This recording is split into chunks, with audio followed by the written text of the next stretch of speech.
scheduled for you today with ColorTokens and Expedient, and we're going to tell you all about the partnership that we have going forward.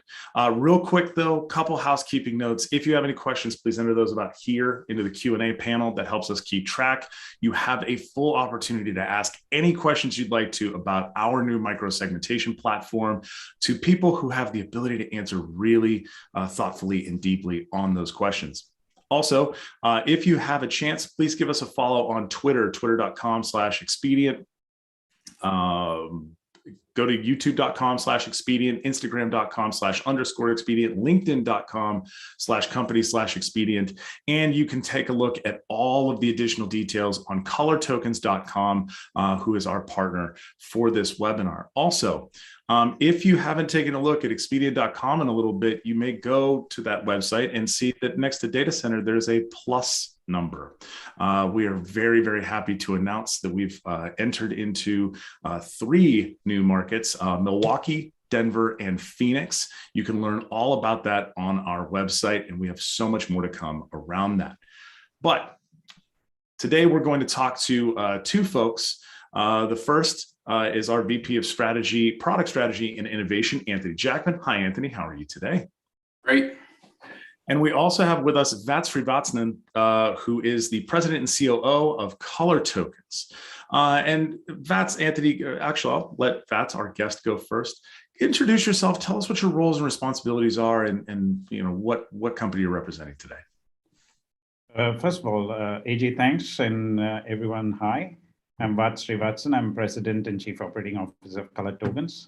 We represent an innovative new approach to security that hopefully we'll get to talk about during the course of the day. Prior to ColorTokens, I was part of the executive team at Palo Alto Networks, and prior to that, I was one of the early members of the team that created Google Cloud and stayed on until it was a few $1 billion. Been serving large companies for a long time as a partner at McKinsey prior to that. So very happy to be here and talk about security with all of you today. Thanks, Vats. And Anthony. Hey, Vats, great to see you. My name is Anthony Jackman. As AJ said, I'm our VP of Strategy and Innovation at Expedient. And what that means is my team is really responsible for understanding what the market is doing, where is technology going, what new capabilities are available, what's the real value businesses can get from those capabilities. And then on the other side, my team works very closely with our client base to understand what they are asking us for, where their shortcomings are, what their needs are. And we marry the two, and we kind of develop the Expedient roadmap of products and services. We also engage deeply with our clients to assess their current environments and to understand how we can map them to Expedient products and services and to ultimately create them a kind of cloud on-ramp. And by the way, I'm very excited to talk about this because we've been talking about micro-segmentation as part of our security strategy, security control, ransomware prevention and protection, but we can actually dive deeper into what micro-segmentation is and how we're moving forward with the ColorTokens partnership. And this is driven a lot by what we've done so far with how to protect our customers and our clients from ransomware, how we can provide better and more innovative solutions and help customers get to a more secure posture faster. But Vats, I want to start with you. So you mentioned you've been with Palo Alto and Google and very large organizations. So where did ColorTokens kind of get started, and what was the problem that you were really looking to solve here? Yeah, thanks. ColorTokens has been around for a few years and really focused on a branch of technology that you refer to on micro-segmentation, more broadly, that follows a zero trust philosophy. Effectively, what we try to do is not protect, think of protection as not something that you would do in phases, but you would do holistically. And look inside out from your data centers or from your applications. Traditionally, if you look at security, there was always an inside and an outside, and there was a perimeter, and you put firewalls in the perimeter. And that worked great for a while because that was fantastic level of protection that were there. But increasingly what's happened is with people moving on to cloud, part of your applications are sitting in your data center, other parts of the application sitting in the cloud. there's no inside and there's no outside. And threats from the inside are as potent as threats from the outside. And so what we are trying to do is protect, give people an additional level of security in that environment so you can be protected at any time. And we believe that this pushes the envelope forward. It gives a chance for us to play this unfair game where companies have to be right 100% of the time, and an attacker just has to get through once. And we think that the traditional approaches kind of have a very complex way of doing it, and we think we have a simpler approach to help customers solve that problem. So we've mentioned microsegmentation a few times, and you're talking about how you want to solve this problem, because there's that outside layer. I like to call it candy bar security, very hard outside, very soft in the middle. And so how does ColorTokens really define microsegmentation? Because it's been used by a number of vendors over the past, probably 5 to 7 years now. So how does ColorTokens really define that, and how does it actually deliver on that? Yeah, I think that's a great question. I think microsegmentation has been around for a while. What does that really mean? I mean, I've seen a number of analogies. The one that struck with me, probably because I was a Star Trek fan for a long time, is the one of cloaking. Effectively, where you have a starship and you see it and then you don't. And if you don't see it, you can't attack it. Think of that as the analogy for what we try to do with applications. Effectively, what we do is protect applications at 3 levels. And one of them is microsegmentation. The 3 levels being, one, who can see this application? Who can talk to this application? What can this application talk to? That's one area. The second level is what processes are allowed to run on this machine or VM or container that hosts that application. And the third is who can access it. And by controlling all of those, we create segments of security. Things that you trust can enter. Things you don't trust don't even see you.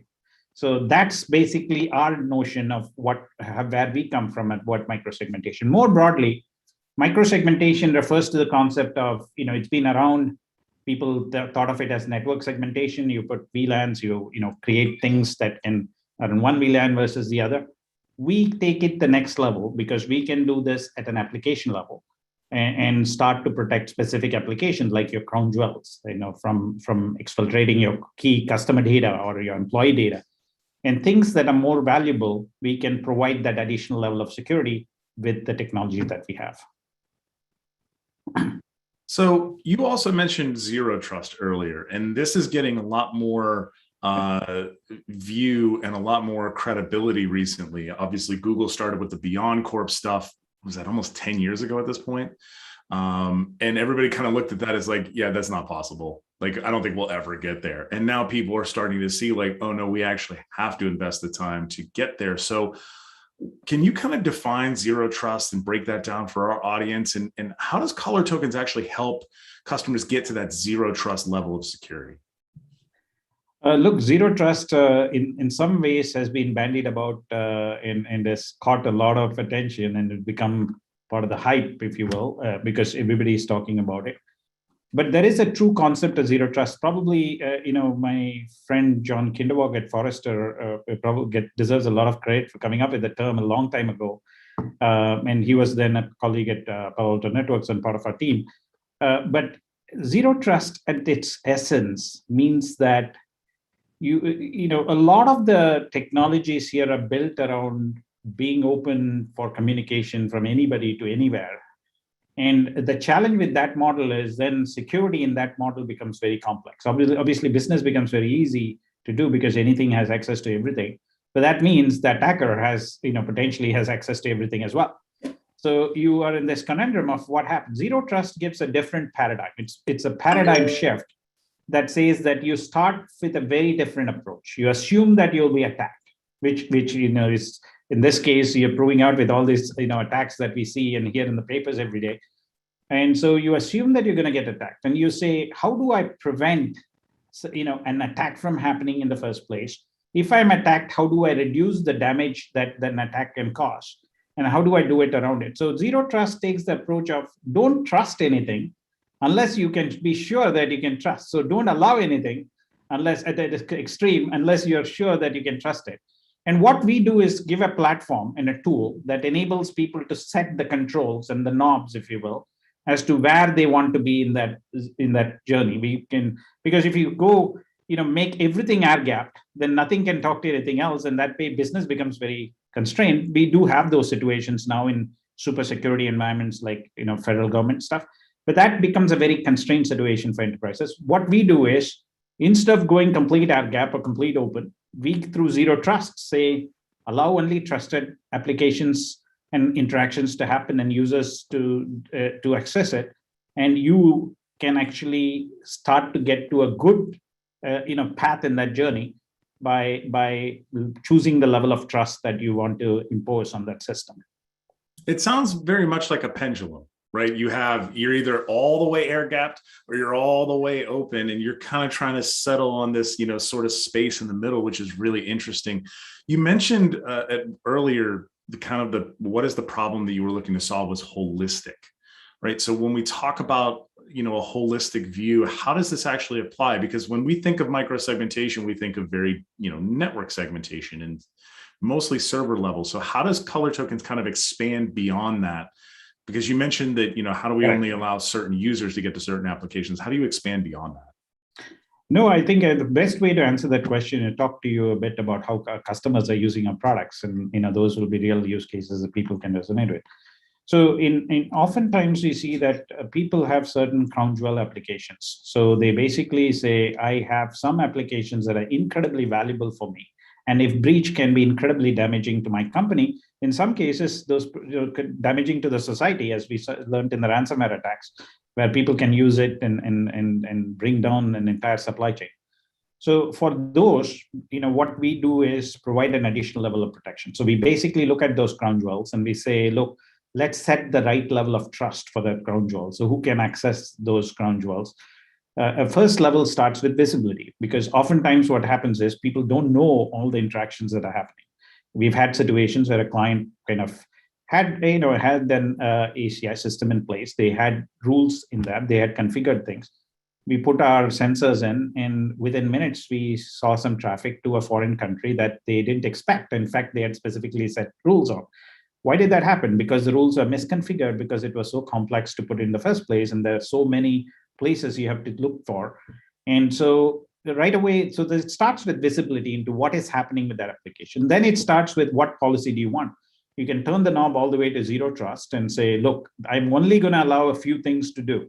I'm going to allow upgrades to happen. I'm going to allow specific processes that needs communication for the application. I want it to write to the database. I'm going to allow these kind of users to access it, and that's it. Or roles of these kind of roles to access the application. Or you can say, look, I will go the other way, and I can look at all the things that are going on. Let me just scale back the things that I know for sure that I don't trust. And so we allow the companies to choose what that knob is. So that's one use case that we see, and we see that very commonly. The other use case we see is, for example, if you have remote users that are logging in through a VPN, you basically, once you're in and you have access to everything. So what we try to do is be more selective and targeted and say, look, you can apply it into specific things. Another thing we are seeing, interestingly, is legacy systems, that the process control becomes important. You don't want legacy systems to be or point of sale devices or things to be doing things that they don't want to do. We have a retailer that basically has us in 1,000 stores. The point of sale is only supposed to do what the point of sale system is supposed to do. So we don't allow any other processes, ransomware otherwise, to run the point of sale systems. And that enables us to protect them in a much more holistic fashion than they would be able to do with traditional systems. We don't solve all problems in security, but we try to get you to zero trust in specific parts of the business by taking a different approach. And people think of it as additional layers of security sometimes on crown jewels, because they have very good tools available today, but they think of it as I need additional. Or in other cases, they think of it as a brand new approach to start on their zero trust journey by taking one group and studying. So this technology sounds fantastic. Anthony, when we look at this, we've been focusing a lot on multi-cloud this year. So what's happening in multi-cloud that's actually exacerbating these challenges that Vats has been telling us about here? So you just heard a little bit about it from Vats, and the key word is complexity. And then you heard the other half of it in your question itself, which is multi-cloud. And we know in talking to our clients that almost all of them are multi-cloud, even if they don't know it. What's that mean? They're on their premise. They might have two sites. They may have disparate hardware. They're in a hyperscaler. They may be in an enterprise cloud like Expedient. And what that means is a different way of doing each function in each location, which rapidly stacks up complexity, which means you get stuck and you never reach the end goal that you're really looking for. So multi-cloud has taken an already difficult problem in security and made it more challenging if you don't have the right tools at your disposal. Another thing is that we're seeing technology is really driving business growth for clients. And what that means is they are investing faster in their technology. They're changing faster, and change equals risk if you don't have the appropriate controls around it, which you can do with innovative solutions like this. And maybe the last thing I'd say that's contributing to current pain points is COVID and the whole work from home, remote workers. For some companies, it wasn't a big deal because they were already geared up for it. For other companies where everyone was internal, you now have potentially thousands of endpoints in locations you don't know, on devices you can't control. So you have to have a better way of securing your workload from those users, whether it be things they're doing intentionally or things that they've been compromised and they could potentially impact your systems. And then when we were looking at these sorts of tools, and as our VP of Product Strategy and Innovation, it's kind of your job to help us figure out where our overall set of tools and what that actually looks like and what we're trying to solve. So how does ColorTokens actually fit into our overall tool set? So at Expedient, we think that clients need to have a defense in-depth approach. What that means is that one solution is never going to be enough. You have to protect against the entire attack chain. And then when the entire attack chain, all your guards fail, you have to be prepared with backups, with disaster recovery. ColorTokens strategically fits multiple areas of that need for capabilities. One of the first ones I'd call out, you already talked about, is expanding our methods of access control. Obviously, we encourage our clients to use strong two-factor authentication, to only use named accounts everywhere, and to be very selective about who they grant access to. But that's from an application perspective, meaning if you only employ that model, everybody can hit it from the network.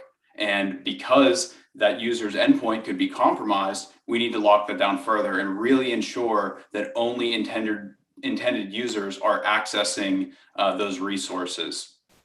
Also, Expedient's approach, the user is logged into a device, we want that user to be there, they're authorized to be there. They reach out to some potentially malicious link.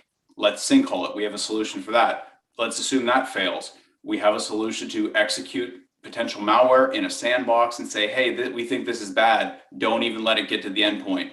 But history has told us that both of those things will fail. And when an endpoint or a server becomes compromised, ColorTokens is the best way to prevent that infection from spreading to other areas of your network, which means you're really minimizing your risk, you're minimizing your blast radius, you're making it much easier to remediate the situation and to get back up and running. And then the last piece where we really see a strong fit here is ColorTokens also provides us the ability to do threat management at scale. Everybody understands threat management. There's tons of products that do it. Not too many of them work very well at scale in a manageable and easy to use fashion. And we think ColorTokens really does provide that capability. And beyond just the fitting into the security tools and the access control, how does this actually help clients protect their data, right? Because when we're talking about this, we're talking about limiting the blast radius and so on and so forth. How does this actually help with protecting the data, especially with the proliferation of ransomware? So, I think the first thing to point out here is that it's making it possible to segment your environment. As you guys talked about earlier, microsegs existed for a long time. The concept is out there. There's many ways of doing it. There are not many ways of doing it well. There's not many ways of doing it at scale, and there are not many ways of doing it in a manageable way that's not going to break your organization, that's going to introduce unintended rule sets as Vats described. So that's kind of step one. we're going to validate that only intended communications happen, which means infections are much less likely to spread, but also data is much less likely to leak out to a place where it's not intended. All the focus in the industry is on ransomware because that's what the biggest attacks have been. But those people that are executing ransomware attacks are increasingly also trying to exfiltrate that data so that even if you recover your systems have been ransomware, right? They've been crypto locked. Hey, I have backup in DR, I'm back up and running, attacker, too bad for you. If they have your data, if they also exfiltrated it, they have another way of extorting money out of you. And as Vats described with, hey, this server needs to talk to the internet because it has to grab updates. It has to talk to some partner on the other side of the world that we don't have a direct connected network with. But let's make sure that it's only reaching out to services that we intended to reach out to. That's going to prevent data from being exfiltrated, which is just another layer of protection. And we've seen this happen with Apple. Actually, it wasn't directly on Apple; it was on a supply chain of Apple. I think it was Foxconn that got a ransomware attack, and the ransomware attack, they got everything back up and running. But the ransomware attackers said, "Hey, we also got all the data. Does everybody want to know what the new iMac and MacBook Pro are going to look like?" And they were like, "Hey, Apple, pay us money. We won't send anybody." And Apple's like, "No, we don't negotiate like that." And so they released everything. And sure enough, here comes the new MacBook Pros that look exactly like what were in the schematics. So this is the sort of intellectual property and data breach. And I think that's the one that is, I think, as Anthony, you just mentioned, it's getting lost because everybody's worried about like, okay, my operations are shut down. I need to get them back up and running, and not on, hey, did they get the data too? Right? Especially in organizations, healthcare organizations, financial organizations that have PHI, PII, or financial records, those sorts of things that could be very lucrative if someone were to have them. Those are the sorts of things that I think ColorTokens actually does a great job of also protecting against. So I'm going to bring this back to Vats. So how does this partnership actually accelerate a customer getting their security posture to where they really want to be? No, I think first of all, let me start by saying it's been such a wonderful team to work with. So it's part of the partnership is the team, and I think the two teams have been fantastic. We are very excited with the journey for a couple of reasons. One is we see Expedient as a good growing company, and we believe that your customers through our technology will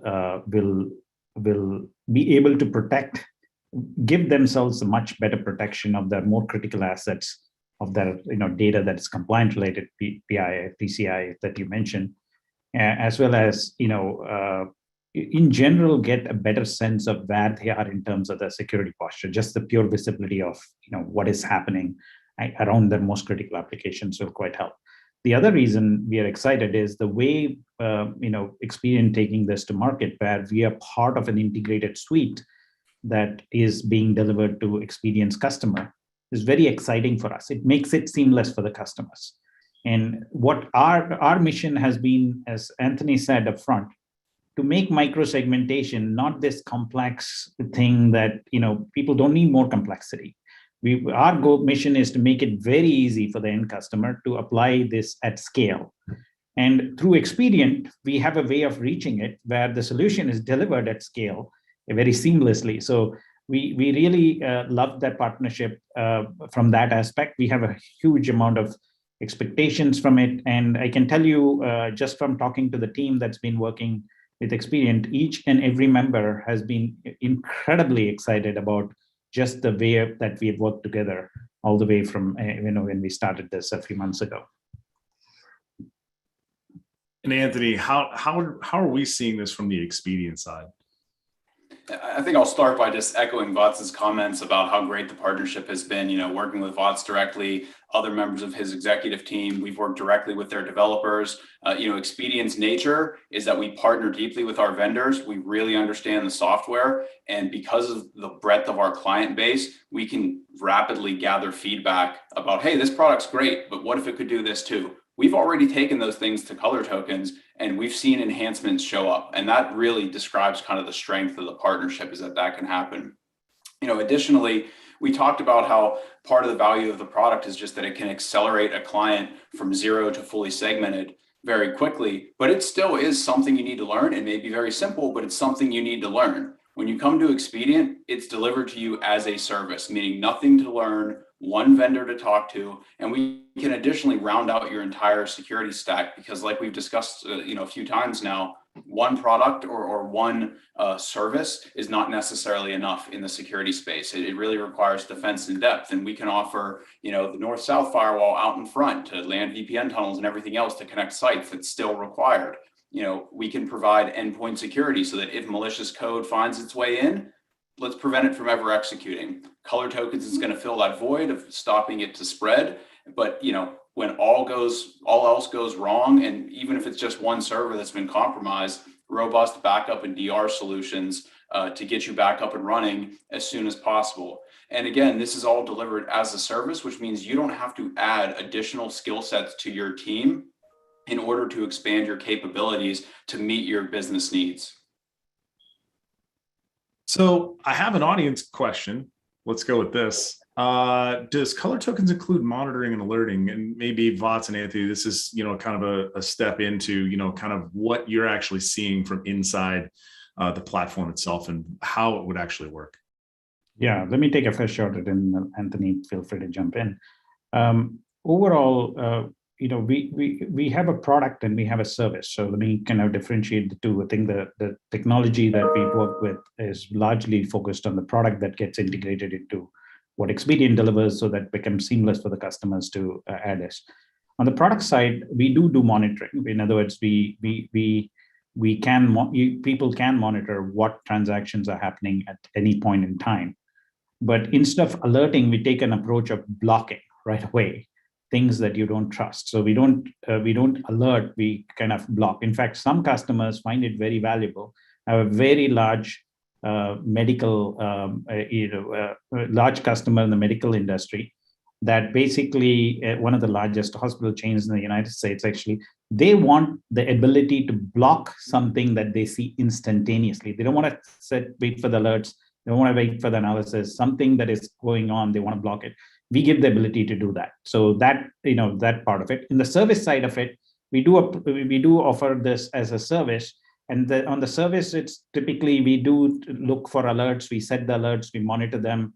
If there is any threat hunting, the point that Anthony was making earlier, if we see some threats, we automatically block them, or we provide the alerts that the customer can do it. But we do both. But in our main product, we give you the ability to block versus alert and analyze later, right away. And there's another question here around the reporting aspects of ColorTokens and how that's different from firewalls. And I think where that really plays into is the level at which these two things are operating. Correct. Right? Top level. So can you kind of walk through, the reporting that's available from firewalls and how that kind of differs from what you're actually getting from ColorTokens and the levels at which those are operating? No, absolutely. Having spent some time with the firewall company that I think is fantastic, and it's also a partner of Expedient at Palo Alto Networks. Firewalls provide a lot of detailed reporting down at the level of the network level transactions. We operate at a slightly different level. We allow the CISOs and the CIOs to actually, protect critical applications. So our monitoring is more of what is the context of the application? What is the risk and vulnerability that is embedded in either the application itself or the transactions are coming into the applications? And based on that, should we allow or block the specific transaction, in real time as we look at those?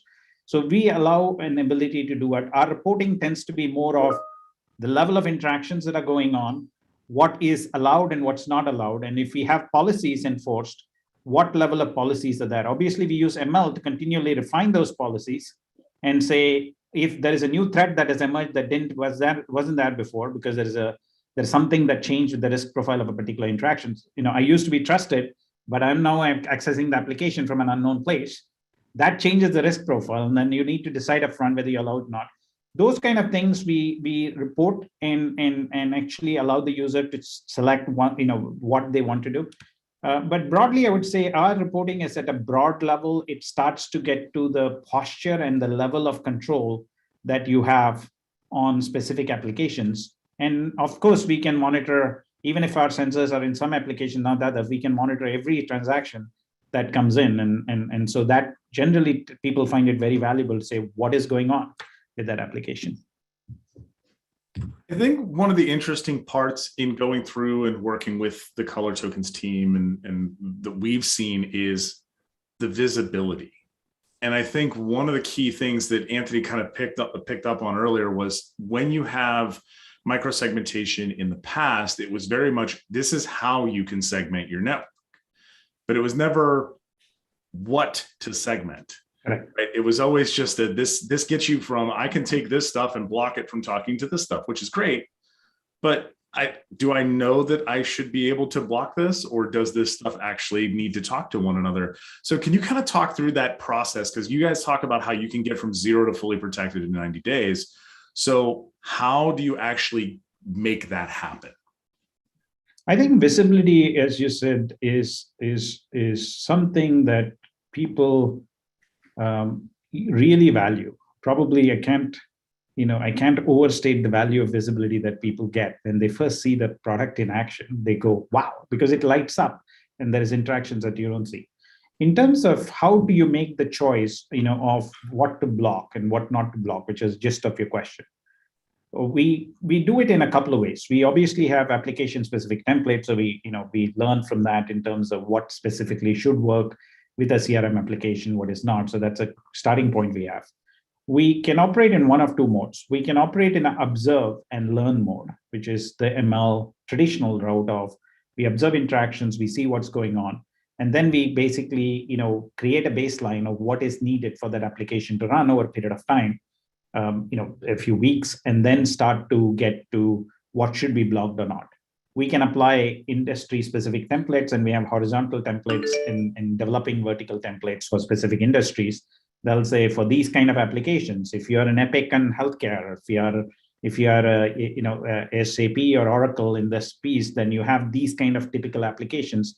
These are the interactions that happen. So we're working towards those things, but we also learn from the piece. So we use this, and customers choose whether to block up front and then allow a few based on the learning, or do they allow everything and block as they go along and get to a zero trust posture. And that really varies by company, and you see a whole spectrum because depending on the criticality of the business. Hopefully that answered your question. And it did. And I think that's that key to actually go through and actually figure out what needs to be blocked, or what is actually out there, I think is the key part. Because most people could say like, yeah, I can block all of my desktops from talking to one another. That's great. But how do I make my applications not talk to one another? How do I know that they're not talking to one another? And that visibility is key there. Another question here, is Expedient using this at a data center level? If so, how do your clients benefit, or is this a new service offering? This is a new service offering. This is part of our security control suite of tools. You can go to expedient.com/services/security to see more and read more about this. So clients benefit by getting access to this as a service and bundling this with other security tools like endpoint security and multi-cloud firewall to be able to provide multiple levels of protection up front. We are working on bringing this into more of our fold internally on our internal systems, because we want to protect ourselves as well. So this is definitely something that we're using not just as a service for others, but we're also bringing in for ourselves. And Anthony, I think when we first took a look at this, we realized like, oh, this actually makes a ton of sense, even for our own internal systems. Yeah, absolutely. I mean, there's a few things I want to touch on because the conversations you guys were just having. In terms of visibility, to kind of paint the picture of how important that is, something Expedient regularly does for our clients is cloud migrations. And as I said, my team's responsible for helping clients with complex environments to understand what they have and paint them a cloud roadmap. And we literally interact with clients regularly that are frozen in a locked state and can't migrate because they don't understand their network and they're terrified of breaking it. So if you don't even understand your network enough to start moving to the cloud, or to buy a new environment, or to move, you certainly can't secure it. So visibility is absolutely key. The other thing I want to mention is that, as Expedient is offering this, It's a true multi-cloud service, which kind of mirrors what we're doing with all of our product sets, which means you can consume this service in the same way from one pane of glass for all your workloads everywhere, and they do not have to be at Expedient. You don't even have to have a single workload at Expedient to take advantage of this.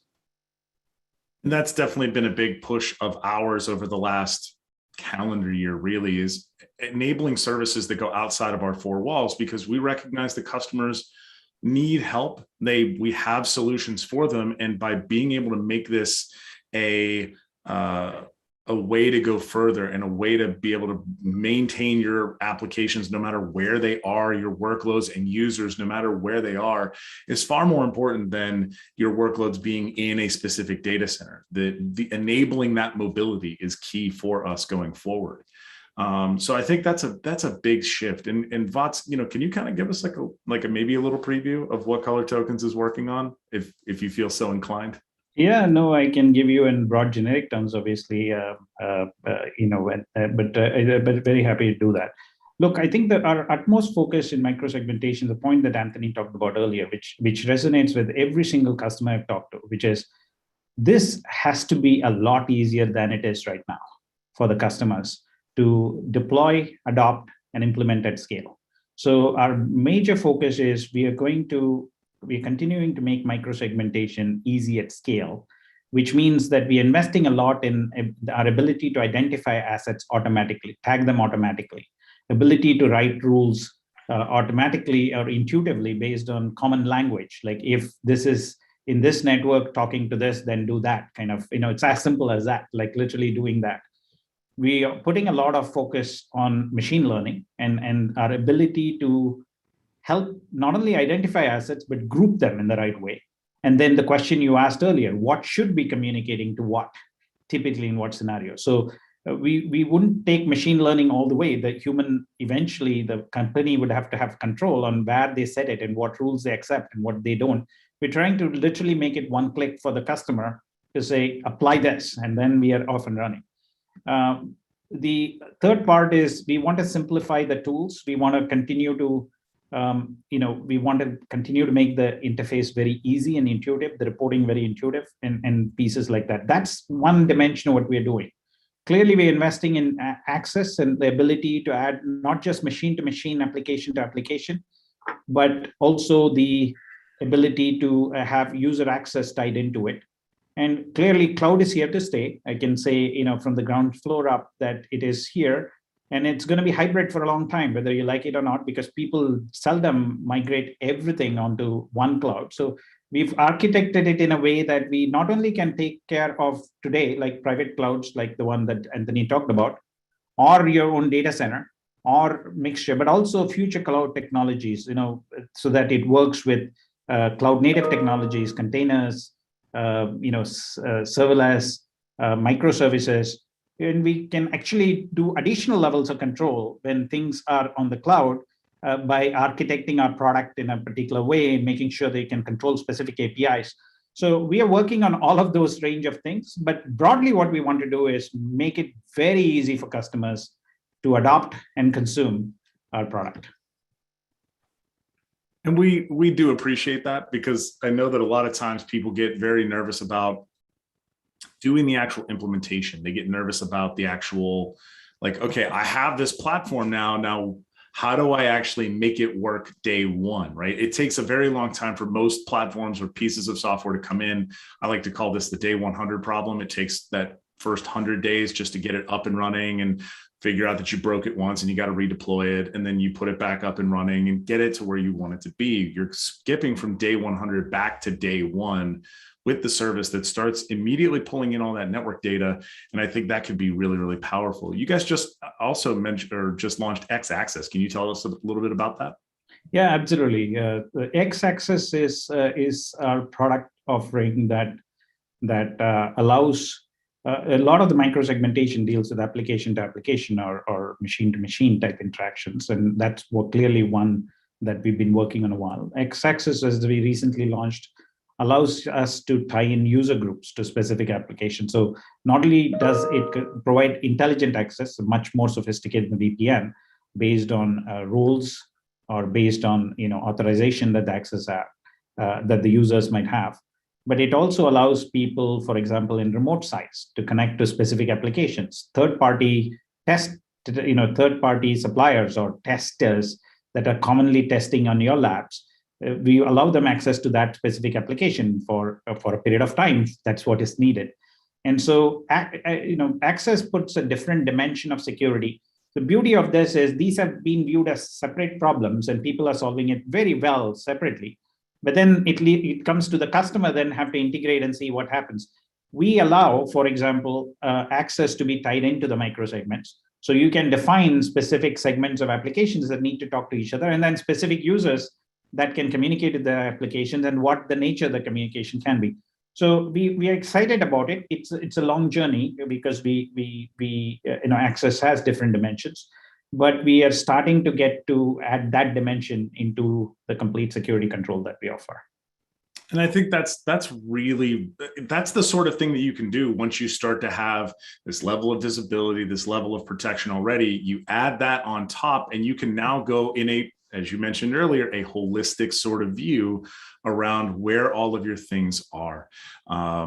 I was actually just trying to pull up our demo environment to maybe give everybody a little tour, but I'm having a little struggle getting in there right now. That's okay. I don't remember my password. It's not a problem with ColorTokens. It's a problem of my memory and not using a password manager properly. So this has been an absolutely awesome conversation. Vats, where can everybody reach you and learn more about ColorTokens? The best place to reach us is a website. So go to colortokens.com and you'll get information about us. We are very excited. As I said, Anthony, it's been a real pleasure working with Anthony and his team. And we believe that, that if you are using Expedient now, considering using Expedient, you will find ColorTokens very intuitive and easy to adopt and deploy at scale. So I would say if you're considering ColorTokens, try it out now.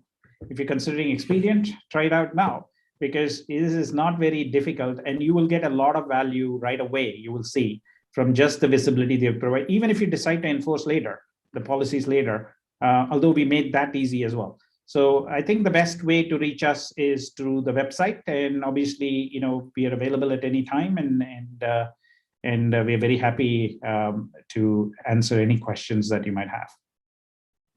Thank you, Vats. Anthony, how can the people reach you about our platform and how our partnership and how they can take advantage of this as Expedient clients or even as prospects?